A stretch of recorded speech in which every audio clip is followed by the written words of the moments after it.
Call the hospital, tighten the straitjacket and pad those walls thick, because the smack is back and this week we're a little unhinged.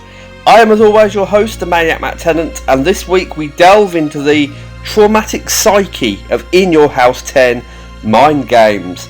Now the good news is that we're about a third of the way through our never-ending quest to review every In Your House ever now, and I promise you the most disturbing is yet to come, quite literally, because I watch these back to back most weeks and boy have we got some interesting material to go through. Now before I go into all the usual MacGuffins, as you can tell I've still got a cold from a couple of weeks ago. It's not a new cold, it is the same cold, but I record these In Your House reviews in advance, so they're sort of out of sync with the weekly NXT UK reviews that you get now. So the cold I had when I recorded the NXT UK episode 112, I think it was, review in September, is the very same one I have now. So if I go croaky, if I start coughing, wheezing, if I sneeze sporadically, then you have my apologies.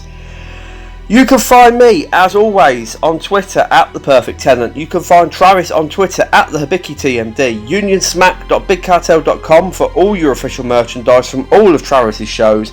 And of course Lulu.com, where you can purchase The Undertaker, A Trip Down Death Valley, and my new book, NXT UK Year 1, that is available now, so it will be appreciated if you could pick up a copy. So here we go then.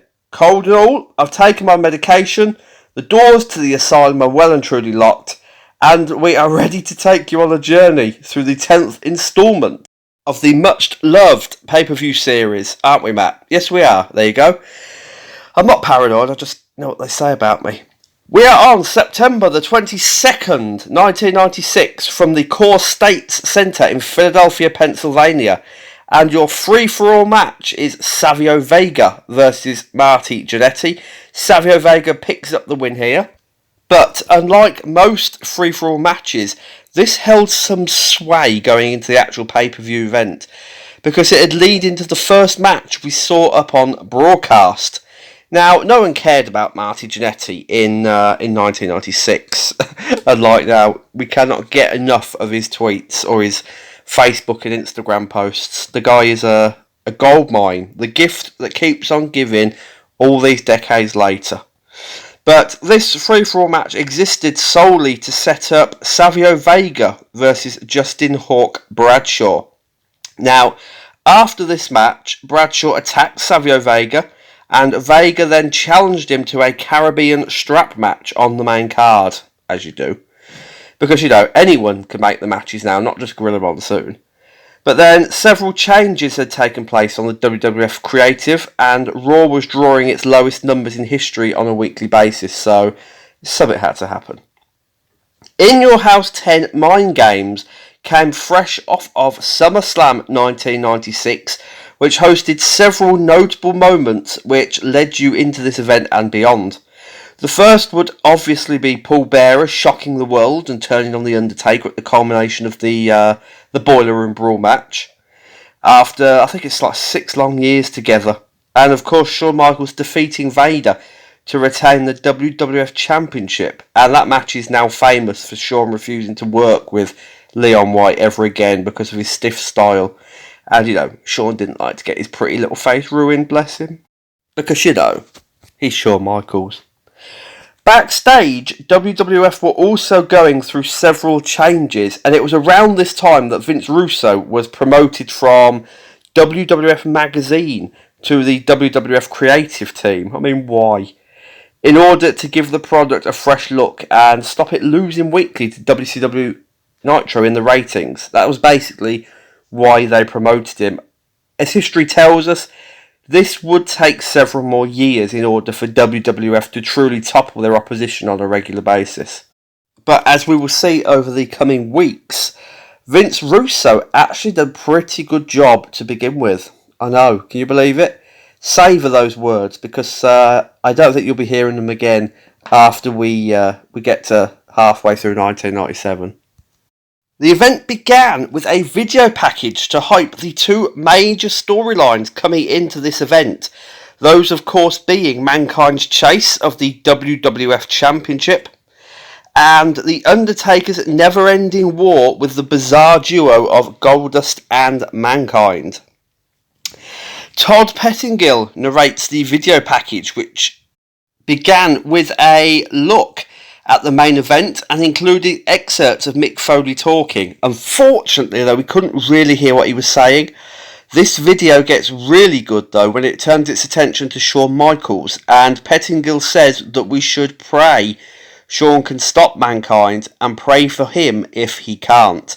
It's a really good line. It's really good. It really gets you, you know. And with the well put together package, it sends chills up the spine. The logo and graphics for Mind Games are also very well done for the time and pointed sort of in a change of direction for the company. Throughout the entire night we would see what would become the Attitude Era bleeding through several portions of bouts and angles and interviews, etc. As we come into the newly built arena, audible chants of ECW can be heard as WWF are smack bang in the middle of Extreme Country. Tommy Dreamer and the Sandman can also be seen sat in the front row, and remember them, they'll come into play a little bit later on. The first match of In Your House 10 Mind Games is a Caribbean strap match between Savio Vega and Justin Hawk Bradshaw. Now, this feud had been bubbling under the surface of the mid-card for what seemed like forever, and no one gave two shits about it. With Savio Vega having already had several decent matches on pay-per-view over the past few months, Bradshaw just seemed like a massive come-down, and in truth, this was the extent of the character until he joined the New Blackjacks. The pair had been involved in sneak attacks and war of words over several weeks and months. And if you joined us for our In Your House 9 International Instant review last week, then you'll know that Bradshaw defeated Savio Vega in the free-for-all of that event, and at SummerSlam made his presence known in Savio's match with Owen Hart. And of course the attack on the free-for-all which led to this bout, it was just what the Pittsburgh natives didn't want to see though. After sitting through nearly 6 minutes of a dull free-for-all match, you then get another dose of Savio Vega. So you've had him once, and now you've got to sit through him again. As Bradshaw makes his way to the ring, we're thrown to Kevin Kelly backstage, who is with a severely pissed off Savio Vega. Kelly asks Savio if he was ready, and what he got back was basically a mouthful of pidgin English and rushed Puerto Rican. Savio gabbles his promo and just repeats himself over and over again. Whatever the British Bulldog and Brian Pillman was snorting on this night, some of it had clearly found its way into Savio Vega empanadas. Savio Vega charges the ring as the match starts, but Bradshaw intercepts him with the strap and begins whipping him hard. Some of the famous JBL temper came out there, you could see it. The fight then spilled out onto the arena floor, where Bradshaw wrapped the strap around the post and choked Vega against the support. That looked decent. This is where things got interesting, however, because what happened next actually was the only intriguing thing about the whole snooze fest. After Vega had yanked the strap and pulled Bradshaw face first into the ring post, the Sandman spat beer onto Savio Vega, and he and Tommy Dreamer then attempted to jump the barrier in order to get themselves on television. Of course, it was all orchestrated and set up through ECW's partnership with WWF at the time, but it didn't stop Bradshaw from looking as if he wanted to hop that rail and knock 7 shades of shit out of the ECW stars. Oh, he looked so pissed off. I mean, he must have been informed beforehand that this would happen, but still, just go back to ECW's One Night Stand when he beat the shit out the Blue Meanie for no reason at all apart from he was drunk and in a mood. Security raced to ringside along with the WWF road agents and carted the Sandman and Tommy Dreamer away. It was a really good spot, actually, which told a story, but it completely distracted from the match in hand, which it was now hampered because 80% of the audience were looking to the ejection. I'm glad I got that word right and didn't say ejaculation or erection. rather than the bout itself. Not that you can blame them, because it was a terrible match. The bout continued. Dull Bradshaw attempts to touch the buckles, and more whipping of Savio Vega until the babyface finally made his comeback with a good spinning heel kick. Vega then attempted to do his own buckle touch, but Bradshaw countered it by yanking back on the strap and followed up with a lariat. Just when you thought this couldn't get any worse, right? WWF showed why they were losing to WCW in the ratings and why the crowd preferred the ECW invasion by booking the exact fucking same ending as the strap match between Savio Vega and Stone Cold Steve Austin 2 In Your Houses ago. It wasn't a carbon copy. Bradshaw just dragged Vega around behind him, but didn't have the strap around his ankles. But it still ended with Vega touching the buckles behind Bradshaw's back and a tug of war, which sent Vega crashing into the buckles for the victory. This was a boring match with a lazy finish, and it had been done twice in 3 In Your House events now. It was as if WWF I should say, thought that we were stupid and we'd forgot about the previous strap match, which was far, far superior to this one. Apart from the fact that they didn't have chemistry, and this was allocated a paltry 7.5 minutes, the main problem was what had come before it, namely that fantastic bout between Savio Vega and Steve Austin at In Your House 8. Both men really went for it in that match, and with the limitation of the stipulation provided, there really wasn't anything else Vega or Bradshaw could have done had they been talented enough to do so, which, there's an argument to say one of them was, there's an argument to say the other wasn't. But then, most of you good people listening to this will probably say, 1996, neither was talented enough to do something completely different. The other downside to this was that it was a second consecutive match the live crowd had seen featuring Savio Vega. Now, I know I said that at the beginning, but it's a fact worth hammering home. This was a crowd who loved ECW, die-hard, blood, guts, hardcore wrestling fans. Not a slightly overweight Puerto Rican who had arguably peaked at the 1995 King of the Ring 1 year earlier. It's not the start the audience wanted, and it showed with their reaction. But at last we got something mildly entertaining on this show, and we were only less than 11 minutes in. A video package aired for the rivalry between Jim Cornette and Jose Lothario. Though this was kept lively by Jim Cornette's promo, it was a basic hype video for the upcoming match. We saw a montage of Lothario training hard in a gym while Cornette ran him down on the microphone, as well as Jim Cornette training by being put in matches and getting beaten up, which was amusing. I love Jim Cornette. I'll always love Jim Cornette. He says some stupid shit. I listen to his podcast. I don't always agree with what he says, but I will always love Jim Cornette. And for me, he will always be the greatest manager of all time, tied right up there with Bobby the Brain Heenan. In reality, the pair had had time to work on their upcoming match because they'd fought on house shows at the beginning of September, as well as at the WWF Experience in Canada the month before. The only time Cornette had won a match was when he teamed with Vader, actually, to defeat Shawn Michaels and Jose Lothario at a house show in Long Island, New York. WWF could have made more of this video package by basing it around the Vader and Shawn Michaels feud, and like the managers and trainers part in the rivalry. But it was pointless, I guess, because Shawn wouldn't work with Vader again in a serious manner. Although they did have 8 more matches on house shows and dark matches by the end of 1996. Shawn actually agreed to do these on the understanding that they were short, Vader was soft with him in the ring, and he went over relatively quickly. Because that's how you build stars, folks. The camera then cut to a hallway in the back where Savio Vega was being beaten up by 2 people who looked suspiciously like Razor Ramon and Diesel. Now remember, both Kevin Nash and Scott Hall had left the company a few months prior. The whole curtain call thing, we've gone through that. And they were happy in WCW, certainly with the payday.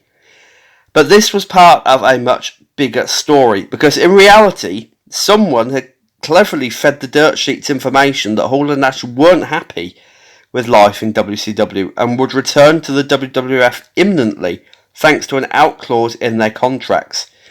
Of course, this caused a stir around the company, which they needed on television, and it was left to Jim Ross to bring, or supposedly bring, both men back to the company, which he had promised to do on air.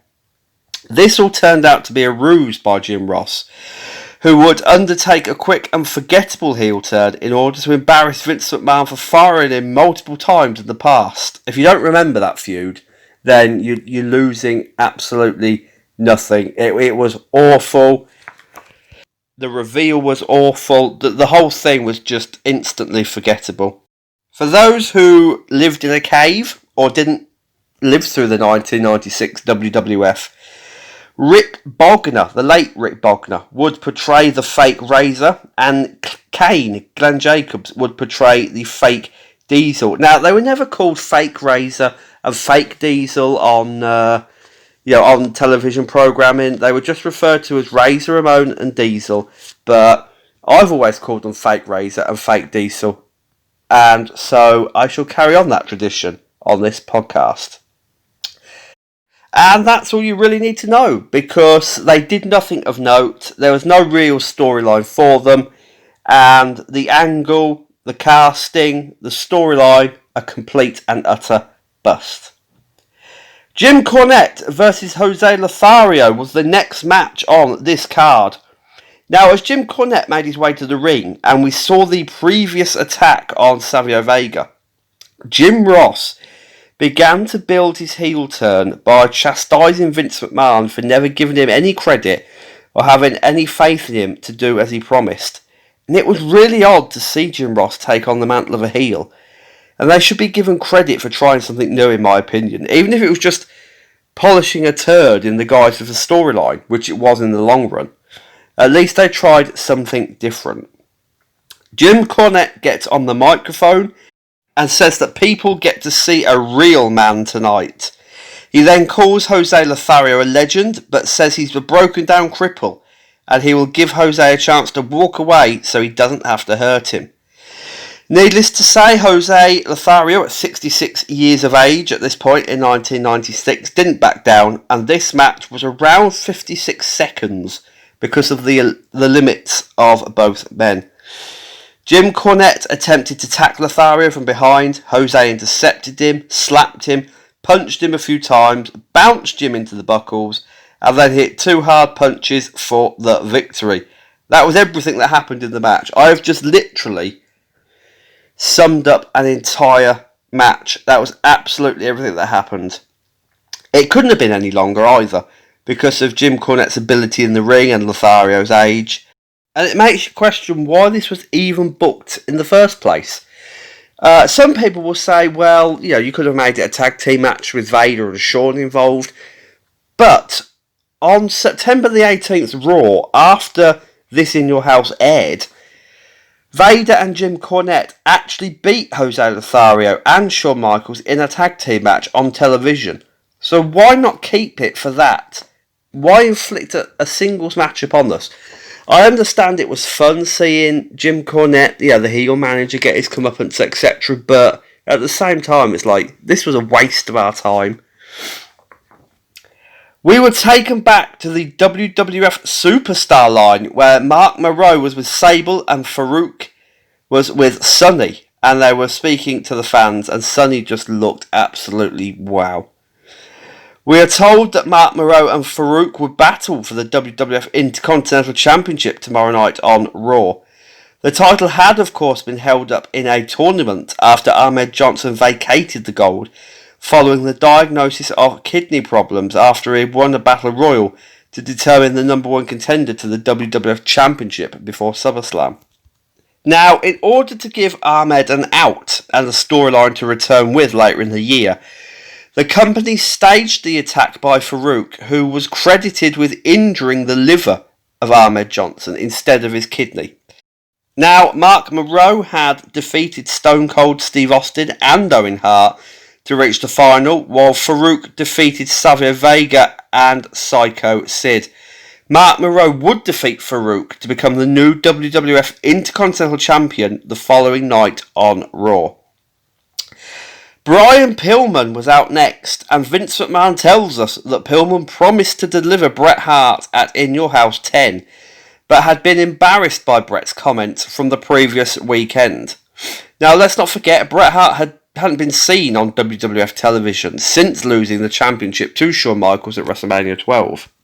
But we were shown the video that Vince McMahon was speaking of, and it was from the WWF's World Tour of South Africa, which Bret did compete on. Now, during the tour, he teamed with The Undertaker and Mark Moreau on different occasions to defeat Owen and the Bulldog, and defeated the Bulldog and Steve Austin in singles action. You can hear my cold coming through now, can't you? It's hideous. But in fact, Bret had been on the WWF's German tour following WrestleMania and competed in the WWF Kuwait Cup. But that wasn't known to the WWF television audience because neither of those events, matches, tours, etc. were aired. I think you can get some of WWF's Kuwait Cup footage on the network now, but that may be like a match.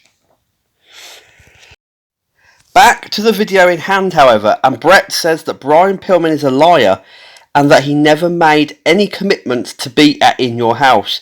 He also calls Owen a liar as well. When we're taken back to the live feed, Brian Pillman hasn't bothered to wait for the feed to cut back in, and he's already started his promo. In fact, he's gloriously halfway through it, at least. Because this was a Brian Pillman that gave no fucks. He stated that Pittsburgh is a sewer, and that the founding fathers of America were rolling in their graves. He says that Pittsburgh is filled with drug addicts and welfare recipients, and the live crowd are illiterate scum. It's always nice to endear yourself to an audience, isn't it? And on that note, he brings out Owen Hart. Now, this is where the segment really begins to drag. Brian Pillman was a natural on the microphone, but Owen Hart not so much. And he delivered this promo in such a monotone manner that it made me want to fast forward it, but I knew what was coming because obviously I've seen these events several times, and some I've not seen since I was a kid. But this is history, man. I said man. I never say man. I say man in DMs to Travis and Rocky sometimes and Logan, but never on a podcast. So that's a first. Owen says that he and Bret reconciled after Bret admitted that Owen was better, and then he calls Brian Pill, which is just as creepy as me saying man. Thankfully, this segment is saved by Stone Cold Steve Austin, who else, who Owen Hart brings out after he says that Bret Hart is scared of Austin.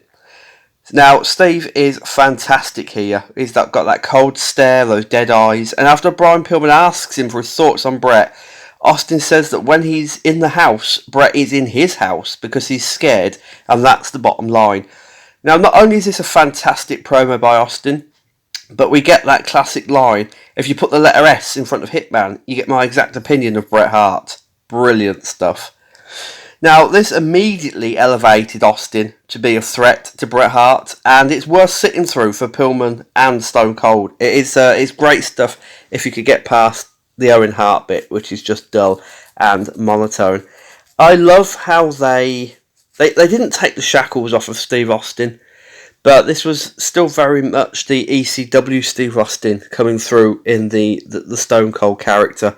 Didn't give a fuck what he said, didn't care who he upset, and even though he was having a lot of his stuff actually written for him, they could have just took the handcuffs off and let him go, because as the months and weeks wore on, he would have, I think, less and less stuff written for him, and he would start to inject his own material in there.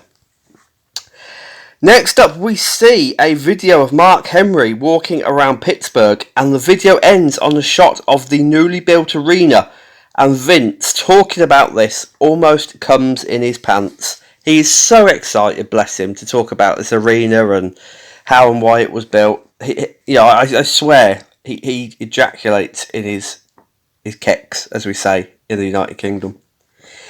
Next up, WWF Tag Team Championship match. Champions the Smoking Guns versus the British Bulldog and Owen Hart. Now, as Davey Boy and Owen are making their entrance, we're taken backstage to Doc Hendricks, who is in the trainer's room with a groggy Jim Cornette, and Jim is being attended to by the doctor. Now, while he's being seen to, Clarence Mason shoves a contract in his face and gets him to sign something. But because of the poor audio quality, and again, we're going to experience this in weeks to come as well, poor audio quality. But because of the poor audio quality, we don't actually hear what Mason's saying to Jim Cornette. However, it does turn out that he duped him into signing over Davey and Owen to him. And that was basically the culmination of the entertaining storyline where Mason tried to sign all of Camp Cornette.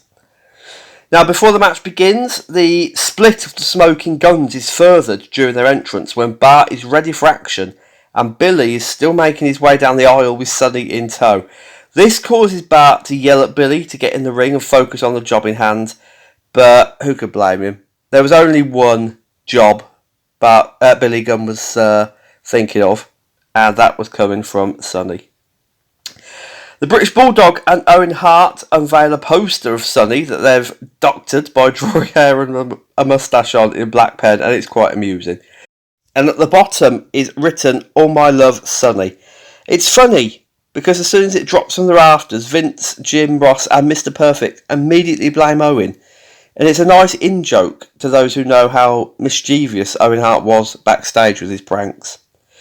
When the match begins, Owen and Billy begin as Clarence Mason makes his way to ringside. Owen controls the opening moments with some lovely arm drags and a crossbody. It's refreshing that the bout features a host of breaks as well, because so far on this show, it's felt rushed in the ring. So they took the time. It was a positive step forward. There's a few nice moments on commentary during the early going here. Firstly, again they start to build the Jim Ross heel turn by having him state that he wasn't trusted to get Razor and Diesel back to the WWF, and then he says that he should have been given the benefit of the doubt, just like Vince was when he was indicted? Is that how you say it in America? What a great line this was. Secondly, Clarence Mason gives Vince his business card, and Vince orates that Clarence comes from Sioux City. Get it? Or do you need a minute? Clarence Mason, the lawyer, who comes from Sioux City? Yeah, I'll move on. Anyway, now we've all seen how easily pleased I am, let's get back to this match. And Owen is making the Smoking Guns look like $1 million, even though Bulldog versus Bart is a bit clunky at the beginning. However, Davey turns that around and reverses a knee to the gut in a lovely roll through schoolboy, drop kick, tag to Owen. It's all really, really good stuff. The story of this bout takes effect with Owen back in. He goes to Bart's leg with a vicious chop block, and he and Davey work on the leg of Bart, like the pros they are. Now, this match really shows how technically sound Owen was in the ring. The things he does here are absolutely wonderful. Sometimes it's the little things that matter, you know. Sometimes it's the little arm drags or the little leg lock that really play into the story. And this signals a series of quick tags between the heels, though in truth.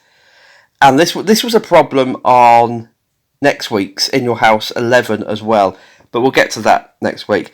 Both teams are heels here, so it's very much a case of pick your favourite bastard. Billy grabs the Gunns' advantage back by attacking the Bulldog on the outside, and it's at this point in the match where Bart shows how little he's learned in 3 years, because he completely neglects to sell the leg, even though it's been the focus of the match and the focus of the heels, well, the second heels, offense. The champions botch a poetry in motion, which is, it looks just sloppy. Bart is too far across the ring, and Billy lands hideously short with a awful, sloppy clothesline. However, they do make up for it with an enjoyable story of Billy constantly tagging out, even though Bart is injured, just so he can flirt with Sonny on the outside, because who wouldn't? Get your ass kicked by the British Bulldog and Owen Hart, or flirt with Sonny. I know which I'm doing. But do remember that, because it'll be important in just a few seconds, because it furthered their breakup. The Gunns hit the sidewinder on the Bulldog, but Owen comes off the top with a stiff forearm to Billy, just like he used to with his cast on, if you remember that. And with Billy out before he gets hurt, the end of the bout is initiated. The British Bulldog counters a running power slam. He shoves Bart into Billy, who is flirting with Sonny on the apron and thus not paying attention. Billy shoves Bart back into a running power slam from the Bulldog, and Owen clocks Billy with a spinning heel kick as the Bulldog covers Bart for the victory and new WWF Tag Team Champions. After the match, Sonny gets on the microphone, screeches at the Guns, and says that she gave them her money, time, and everything. And I do not doubt that at all. I'm surprised there wasn't a toll booth at Tammy Sytch's ankles. She'd have made an absolute fortune.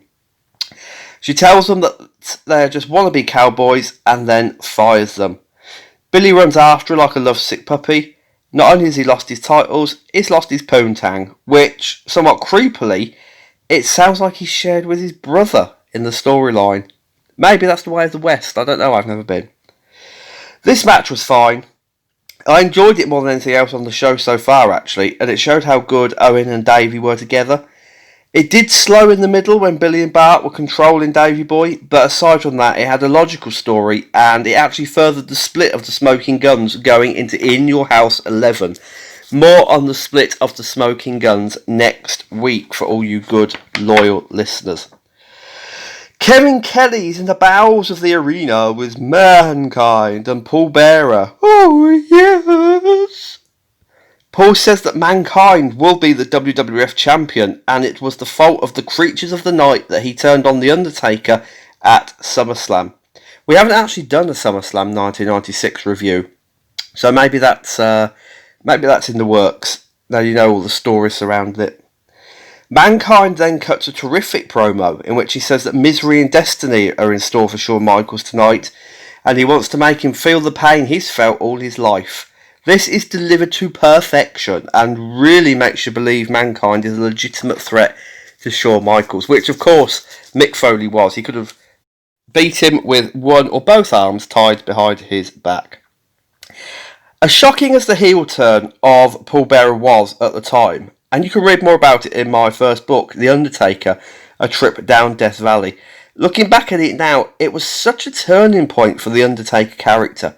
It moved him away from the comfy, somewhat repetitive character he'd been since 1990, and sort of into more dangerous territory, if you like.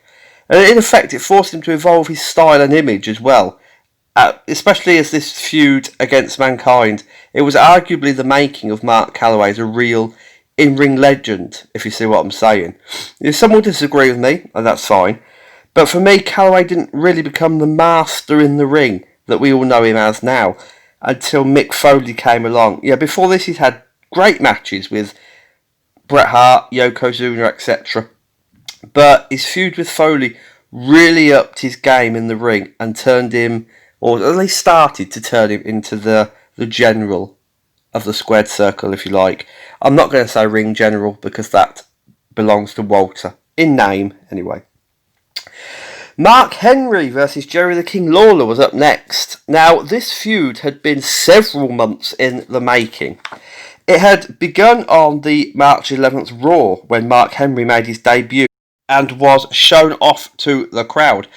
He was interrupted by Jerry Lawler and Isaac Yankem. Lawler proceeded to berate Mark Henry, who then slammed Lawler when he tried a sneak attack. Yes, they dragged it out that long, ladies and gentlemen. Nothing was mentioned of it after that until the 5th of August Raw, when it was announced that Mark Henry had signed a 10-year multi-million-dollar deal with the company to compete.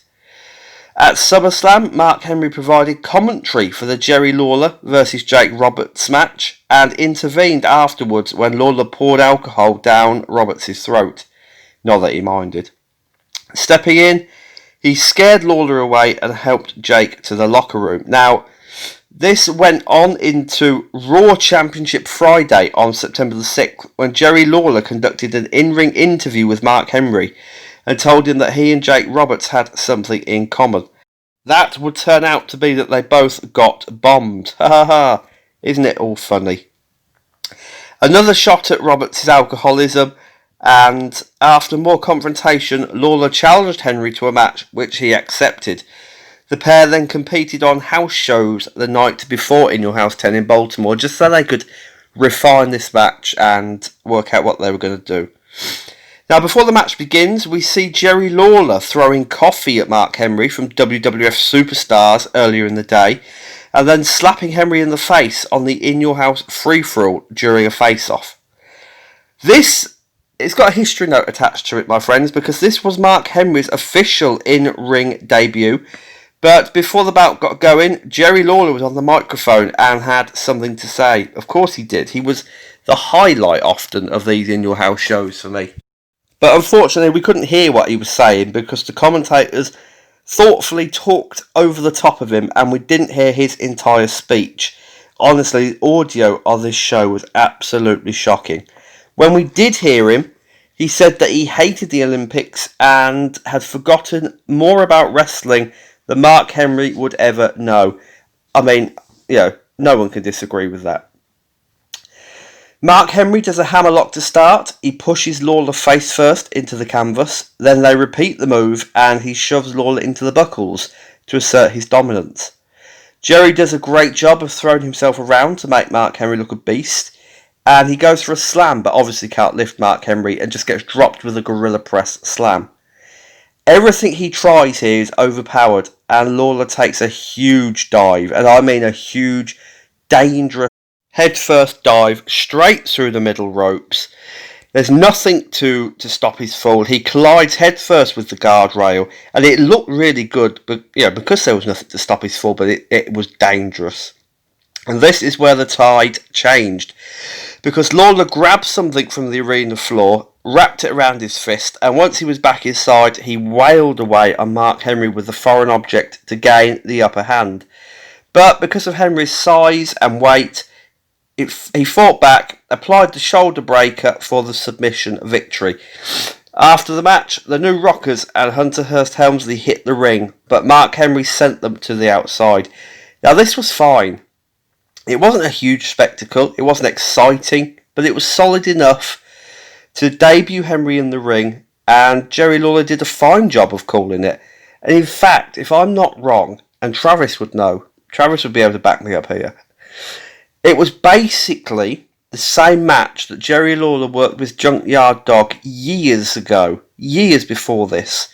I think Mid-South, I might be wrong. But it worked an absolute treat.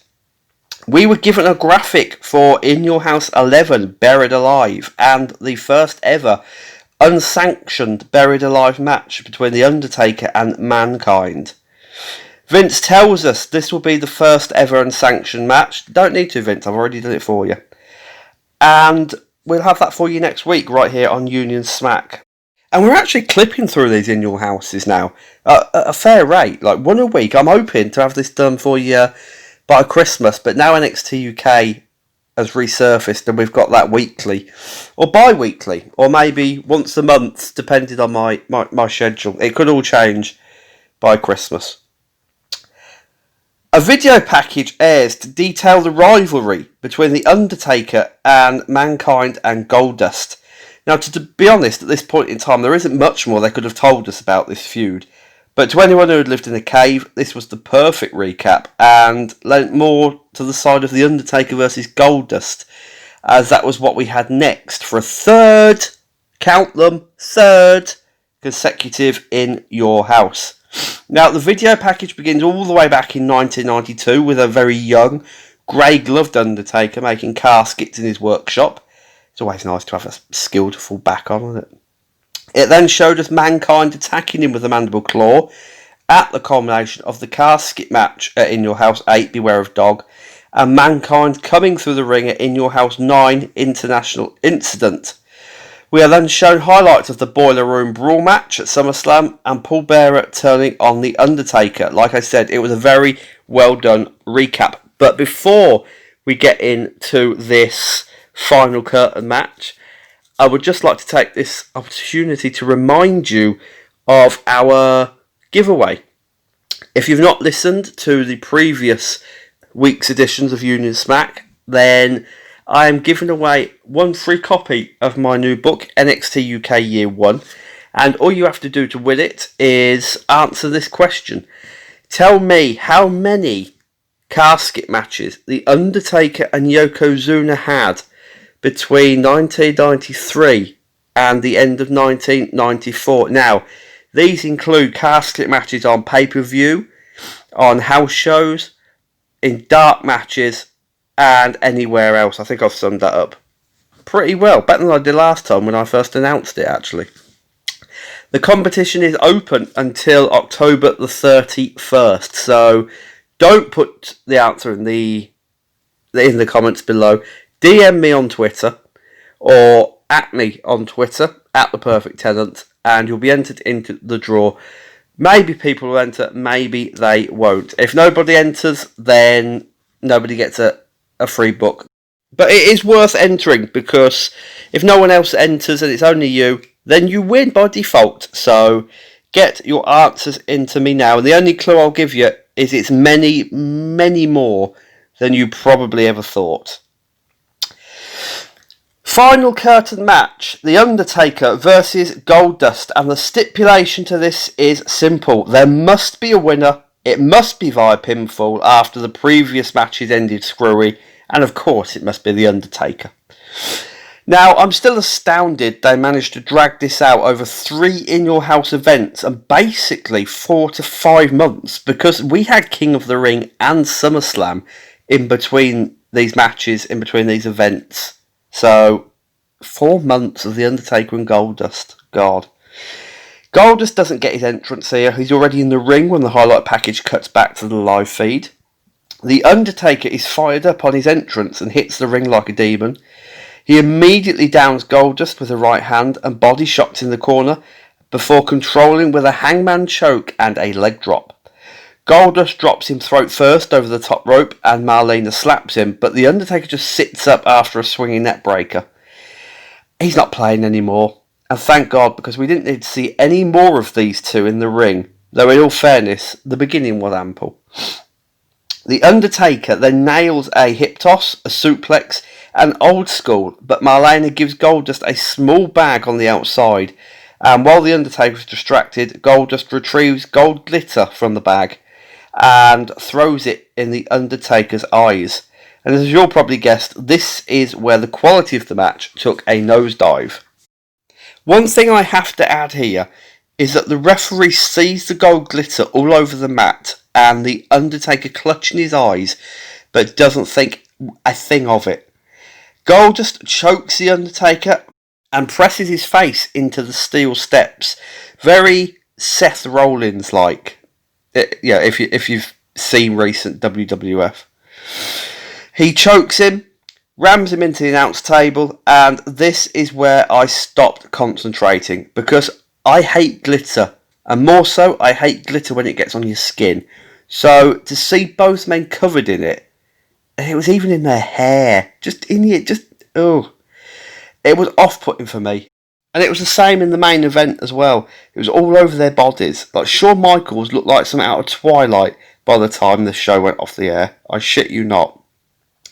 Goldust's arsenal is so dull and weak and really slows this match down after a good start. Thankfully, though, he's not in control for long, and The Undertaker throws him into the corner and unloads on him. A flying clothesline, top rope chokeslam, and tombstone mercifully finish this match. I can't talk this week because of this cold. It started really well, it drew you in, but there's something about Goldust that drags the arse out of a match, and it's been the same with the last 2 bouts they've had. He just wasn't interested in the ring. You know, he had the character, but that was where the intrigue ended with Goldust for me. Give this one a miss. Watch their casket match from In Your House 8 back. It's much, much more entertaining. Kevin Kelly was backstage with Shawn Michaels. He says that Mankind told him that Paul Bearer was leading him to his destiny, but everyone knows that Shawn Michaels' destiny is the WWF Championship. It wasn't even a question, which was good because Shawn's ability to answer here was severely impaired. As we play our new game, how many somas has Shawn swallowed this week? My guess, probably 1 hour since WrestleMania, because he looked absolutely smacked off his tits here. Shawn got through the promo though by the skin of his teeth. He said that he's never been nervous, but can't wrestle Mankind and will find a way to get the job done. A few more Somas, maybe. Kevin then asks him about Paul Bearer being at Mankind's side and if it spells more trouble. Sean says that he himself is whacked. Well, he certainly is during this. And he hasn't got a lot going on upstairs to play mind games with. Again, he's not sure how he'll get it done, but he'll find a way. He got away with this, but how he got away with it is beyond me. But you know, he's Shawn Michaels. And finally, we come to the main event of In Your House 11. If you can hear that rustling, it's just me going through my notes. So, yeah, apologies. WWF Championship match. Champion Shawn Michaels versus Mankind. There was very little build to this feud, unusually, especially since it was for the WWF Championship. But I suppose we can go all the way back to July the 29th Raw for the beginning of this, when Mankind attacked Shawn Michaels. And he would do the same again during the August the 9th Madison Square Garden show, with Shawn repaying the attack later in the night. Now, after Mankind defeated The Undertaker at SummerSlam, it was announced on the August the 19th Raw that he would challenge Shawn Michaels for the WWF Championship. And at Raw Championship Friday on September the 6th, things heated up during Shawn Michaels' match with Goldust. During the bout, we were shown Mankind backstage, who promised he had a surprise for Shawn, and after the bout, he ran through the crowd in order to attack Michaels, but Shawn escaped. That was it, really. The build sadly didn't match the bout for quality. Druids bring a casket to ringside, and once the lid is lifted up, we see Mankind inside. The casket stays at ringside, and it telegraphs the end of the bout and what's to come, especially since Vince does his old trick of giving the game away with the line, "I wonder if we'll see The Undertaker again tonight." Cheers, Vince, for spoiling the ending. Mankind begins the bout by pounding away on Shawn, hits a lovely double clothesline over the top rope, and with both men now on the outside, Mankind pulls up the protective padding, but Shawn drop kicks it into his face and jumps onto it with Mankind laying underneath. Already we can see this is a different Shawn Michaels. Shawn hits a diving crossbody to the arena floor and jumps off of the steps to drive Mankind into the concrete in a brutal spot. And when they return to the ring, Shawn controls with fast punches and clotheslines as the bout adopts a lovely little pace. Shawn hits a flying elbow. Mankind throws himself from the ring to avoid switching music. Shawn goes for another crossbody, but Foley walks away and Shawn charges him in the corner, yelling at him. Now, an interesting note here is that many people thought this was classic Shawn. Something went wrong, lost his temper, because, you know, I don't need to say it anymore. But in a shoot interview he did after he left the company in 1998, Shawn actually said that because he got heat from the fans for shooting on Vader at SummerSlam, him and Mick Foley purposely put that spot in, and it worked. Mankind tried the mandible claw, which Shawn fought off in a moment of drama, and the champion really connects with some stiff punches to the mask.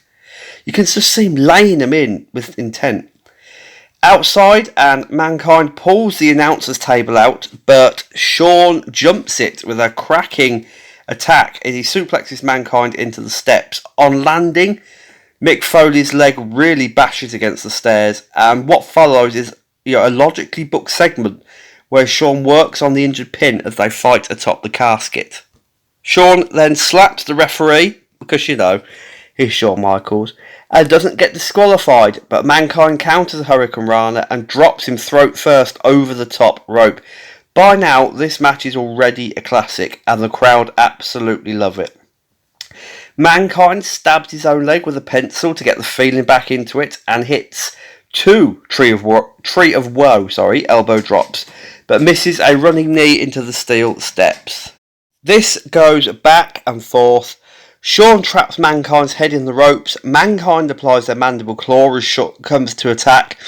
Shawn attacks the knee with a steel chair on the outside and takes to trying to break the hand that Mankind uses for the mandible claw in another logical series of moves.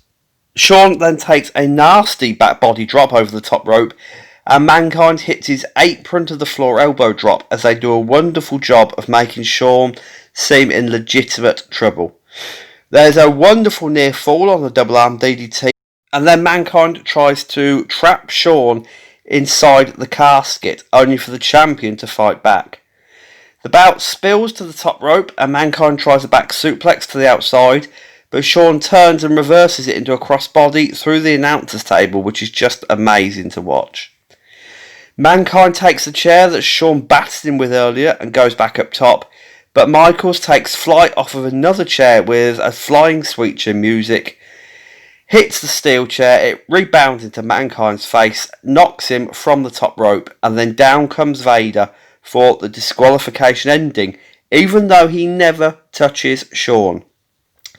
So, Shawn slapping the referee, all the hardcore action, none of that was DQ worthy, but Vader just getting into the ring was. The ending is a bit of a cop-out, but it protected both men, going into the rest of the year. Shawn fights off Vader, but gets hit over the head with the urn by Paul Bearer. Vader then tries to get back in, but is stopped by Psycho Sid, and those two battle up the aisle. Mankind then applies the mandible claw to Shawn, and when he goes to roll him into the casket, the Undertaker is inside, and he chases Mankind up the aisle. Shawn then poses in the ring, shows his bum cheek, and celebrates with fans and commentators, but shuns Mr. Perfect to end the event. This was an absolutely fantastic match, booked perfectly, both men did their job. In fact, I think this could be, and thinking back, I've seen a lot of matches, but this could be one of the most perfectly booked matches in WWF history, just for the way both men worked their way around the normal match stipulation with the hardcore elements. The only gripe is the time. Now, this was close to 30 minutes, and though it was full of action, there was a slight sense of repetition by the end. Had they shaved 5 minutes off of this, then maybe it would have been even better than it already was. The dark matches after In Your House 10 went off the air. Jake Roberts defeated Hunter Hearst Helmsley, Farouk defeated Mark Moreau, and Psycho Sid defeated Vader. Now, In Your House 10 Mind Games was a good addition to the franchise, even though it couldn't match its predecessors for quality, at least in my opinion. 3 of the 6 matches were rushed or poor, and 2 of those lasted, just over 8 minutes combined, and it doesn't take too much to skip through them. Mark Henry's debut was a riotous success, and the WWF Tag Team Championship match was very entertaining. And plus you've got the main event, which should be on everybody's list to see before they die. This was a drastic change in image as well, and presentation for the WWF, as where In Your House 9 had felt very much rooted in what they were still trying to escape from 1995. This time around there was a distinct grittiness to everything, and the company moved swiftly towards the Attitude Era and the reign of Stone Cold Steve Austin. So, with all that said, for me, this gets a B-. Now, I know sometimes my grading is all over the shop. I gave, some better shows a worse score and some worse shows a better score, but I'm looking at the bigger picture here. I'm looking at everything combined. So, a B+ for In Your House 10. Skip the bad. Definitely watch the main event. You owe it to yourself. And that is this week's In Your House review. I can't thank you all enough for joining me. I apologise for the cold. The voice, I'm pretty sure, has sounded a bit shit this week. My breathing hasn't been great either, but thank you for sticking with me. I promise I will try and get it better for next week. I'll try and get rid of this cold, the blocked nose, the coughing. The coughing when you've got a cold is just absolutely hideous. Stops you doing everything. And once again, thank you for bearing with me on this journey while Travis is away dealing with personal family matters. Once again, you can find me on Twitter at ThePerfectTenant, unionsmack.bigcartel.com for all your merchandise needs from all of Travis's shows, and lulu.com where you can pick up a copy of my first and second book, The Undertaker, A Trip Down Death Valley, and NXT UK Year 1. For now though, my friends, Once again, thank you, a million thank yous. Join me next week, hopefully for a doubleheader, NXT UK and In Your House 11. I'm going to get out of here. I'm going to rest my voice. Thank you very much. Cheerio, mates.